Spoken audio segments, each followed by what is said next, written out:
UConn football blows a huge opportunity for a ACC scalp looking to bounce back this week against the Delaware Blue Hens.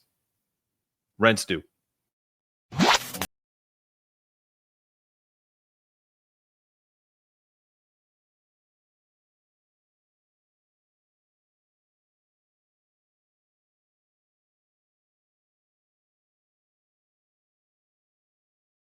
Pulling that falling down the stairs shit on me, you hear? Are you conscious? Welcome into Rents Due podcast with your boy Mark Zanetto and Joey Bail Bonds. I thought, man, when we last broke that we were going to come here this week and be talking about, man, they look great. You know, took out an ACC team, a team that was ranked top 25 last year, beat Miami, blah, blah, blah. And with 11 minutes to go in the fourth quarter, they decided to start the downward spiral from 17 to 6. Give me your first reaction. I mean, yeah, if you turn that game off, 5 minutes left, you think, or 6 minutes left, you think they're winning it. It's a heartbreaker. It shows that they played that game, I feel like trying not to lose and trying to win. And I hate to say that. It's what UConn's trying to rebuild. It shows you that they're there, but we don't have a winning, consistent culture against those bigger teams yet. And we have, as a team, in a program, I think we have to learn how to win games, not lose them, and not try not to lose them, because that's a big thing. No, I agree. You know, I got some pushback on Twitter about, I said, like, you know, when you play conservative, you know, like the prevents you from winning. That thought process, the pushback I got was like in the fourth quarter, they didn't run as much, they passed more. And I was talking about more so the types of passes, the types of offense you're running, not specific to run or pass, because you can run it 3 times and get stuffed 3 times, then punt it, and you think you're doing something. In college football, especially in college football, because of the stoppage on first down, it takes so much effort to close out a game. It's different than the NFL. Typically, that if that's an NFL game, UConn probably wins that game going away, no overtime. Because the amount of time Syracuse wouldn't have had those many possessions because of all the stoppages on first down and all that stuff. So I think that's the toughest part, is when you're in a close game in college, it just takes forever. My sister-in-law was in town and she said college football is like the equivalent of when your wife or girlfriend says, I'll be right there. God damn it, dude. Hold on. Yep. Fuck. I'll edit that. Son of a bitch. I got to put the do not disturb. Damn it. I fucking hate that. Someone called, and so it's going to hit someone called my phone, so it's going to hit the. Yeah, I put mine on do not disturb. I get it. I always do, and I'm son of a bitch. All right, so I'm going to start that again right now.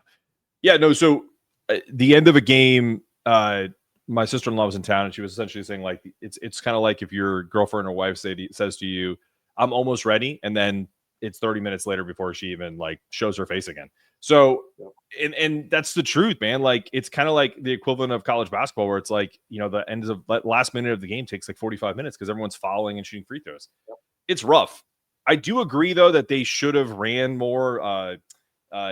You know, Mel Brown didn't have too many touches, and you know, people were clamoring for him to get the ball a little more. I don't know, man. What did you think about the play calling in general? I didn't like the play calling. I wanted them, honestly, get Skybell the ball more, or do something, put it in motion, do more things like that, or even more trick plays. Because at that place, you look at one touchdown pass we had, it was a fake to Sky Moore, double pass, and he was wide open, low coverage. It just wasn't her day. And that's the unfortunate part to say. It's the could, shoulda, wouldas, but I don't. The 5 minute, there was 5. If you see, I saw, I think at 5 minutes, 5 to 46 seconds in the game, they're winning that game. Even that, with that one score, with 5 minutes and 48 seconds, they're up, I think, by 2 scores. It was 17 to 12. 11 points. 11 points, I think they're up by that point. 6. Yep. It's hard. It's a hard feeling as a fan for them to lose that game, especially going to overtime and whatnot. because good teams take a lead like that and close it out. And great teams don't even get in the situation.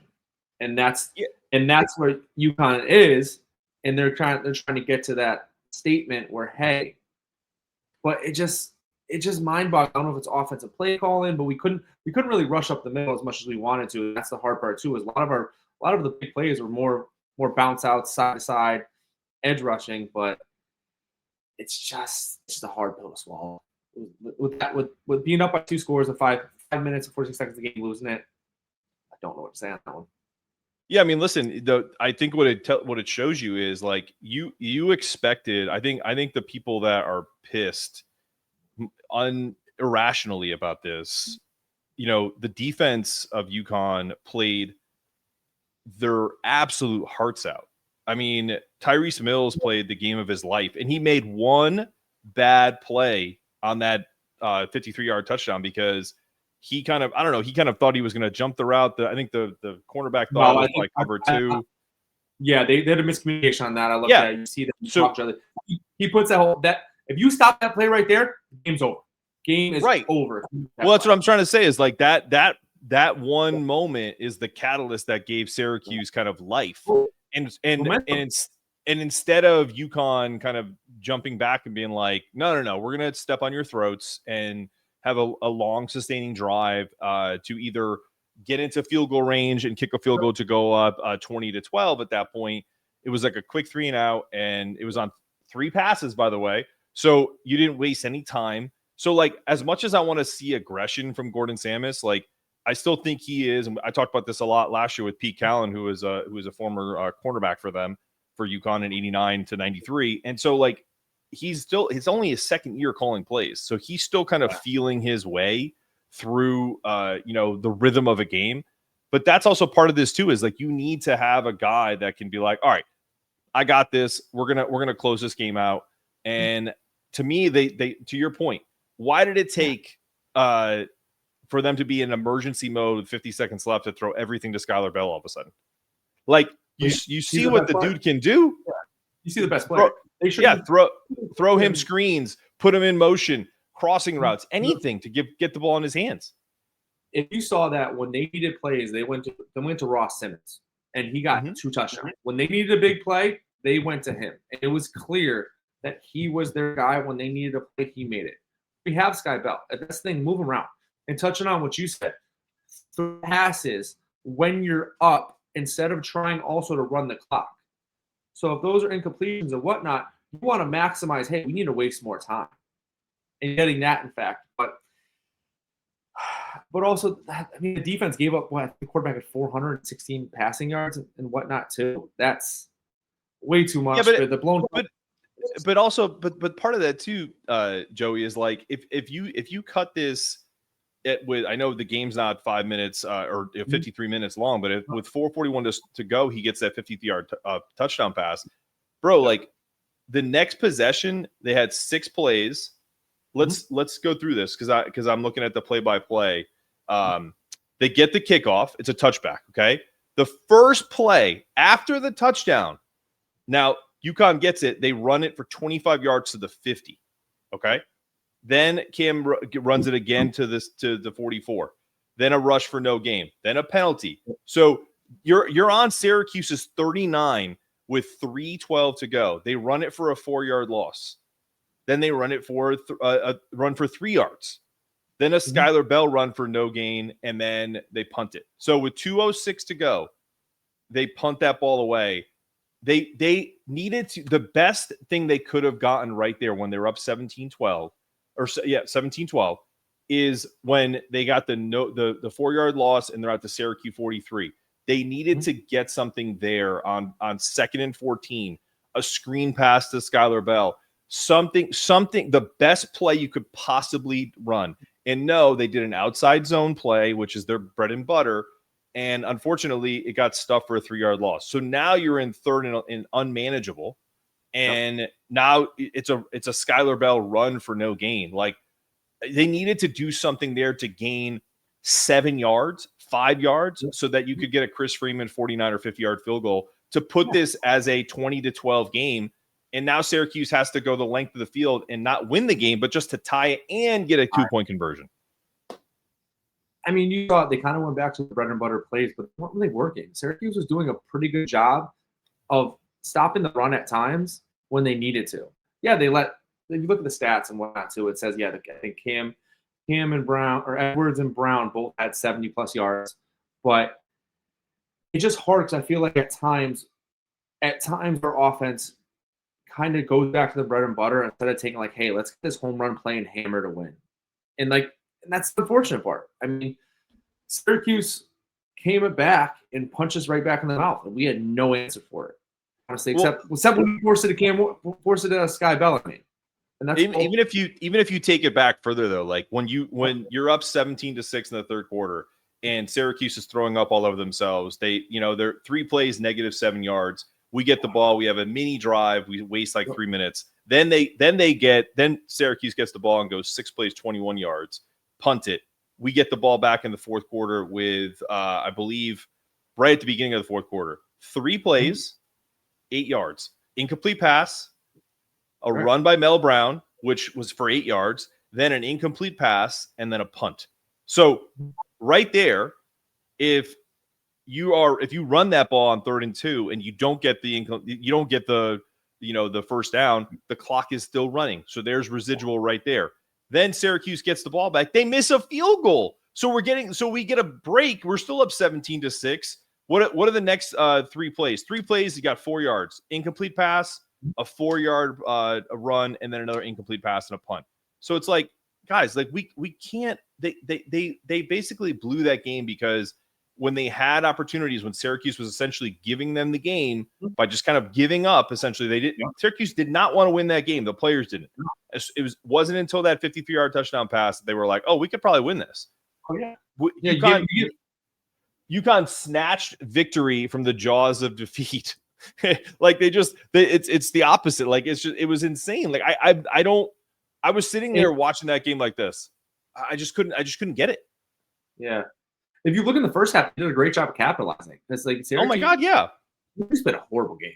And they're very lucky to come up with a win that I don't blame the coach making them run sprints because they got lucky to win this game. And if you play that game 10 times over, UConn wins every other time. But so what do you do now?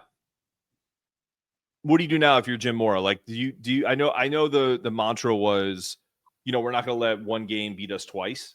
But how do you not have that residual effect when this is now 2 years of this? Because they had a chance against Wake Forest. They decided to, they didn't go for it on 4th down, and there was like that big whole thing.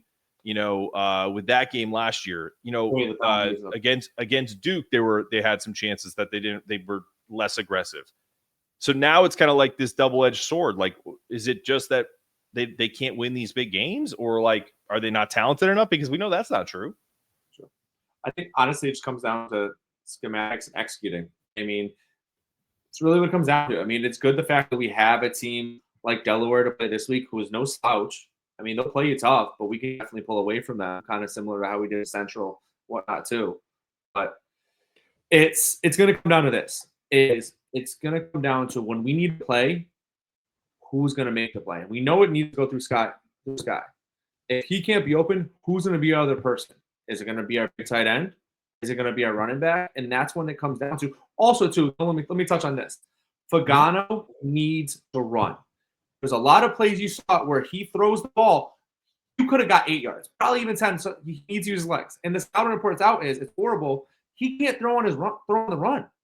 So now you're going to see when we play these good teams, they're going to pressure him to move out of the pocket because if he doesn't take those yards, he can't throw on the run. It's a miss, and it's not even good. It's horrible. So they kind of showed the scouting report to all these teams. I'm saying Duke's going to be a very winnable game in all these other games, but we got to get better at our imperfections, and it was apparent here. There's a lot of great from this team. UConn's got a lot of potential. 100%. I'm not trying to damn them and all like that. But if we want to be where we want to be going, we have to clean this up. I mean, hopefully this is a gut punch. We're not who we thought we are. And hopefully they can learn, hey, guys, look at this. The same stuff happened last year. Are we going to piggyback off this to be better and fix our imperfections? Or are we just going to be that team went 9-3, losing all the actual games, like actual hard conference opponents we have to play? That's really what it comes. We're playing 3 ACC teams that are the real hard schedule. All these other teams, yeah, they're teams we should win. They're okay. Yeah. They're okay. They're okay. They still listen. FIU is no joke. I mean, they got beat up by Penn State. We should win that game and whatnot. But the marquee games are the ones you want to see. Is the Duke, is the BC, is the Syracuse. Do you think that UConn fans are?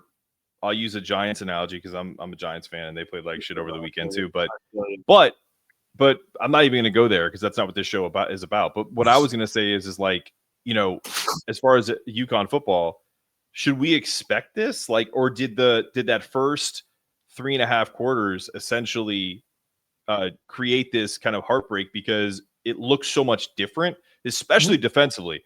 I will say this: last year against the bigger teams, Maryland, Duke, Wake Forest, the other teams they played, tackling and getting after it, like when a guy was stopped and like, you know, like getting help from others, like rallying to the ball was non-existent. And in this game, these dudes were flying all over the field, creating havoc. I was impressed, and the positives of this. I was impressed with the defense until they essentially were just too tired to play. That's what ends up happening. That's one thing. That's one thing too. That's one thing David's talked about. We are kind of undersized on the D line, and we got tired towards the end. That's one thing. It was apparent. But we did the defensively. We held them to 40. We held Syracuse to a team at 45 rushing yards as a team. That's a win. That's a big improvement, I think, over last year and whatnot. Especially a good team.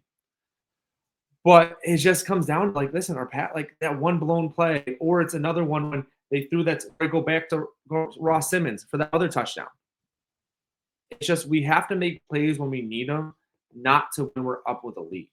Like these are the games that carry the momentum to wins, and that's really what it comes down to. You saw we gave them momentum back. There's nothing to do on that, and that's when it comes. When you make those big plays, you kill the momentum and kill the hope. And until we can show that we can do that, this is how the season's going to be. We're going to be in these games. Got fun on the hope. Can't give them hope. That's for sure. All right, my friend. Talk to me about really quick before we say bye to everybody. What should we expect from this team against Delaware? And give me a score prediction. I'm gonna say it's gonna be 35-7.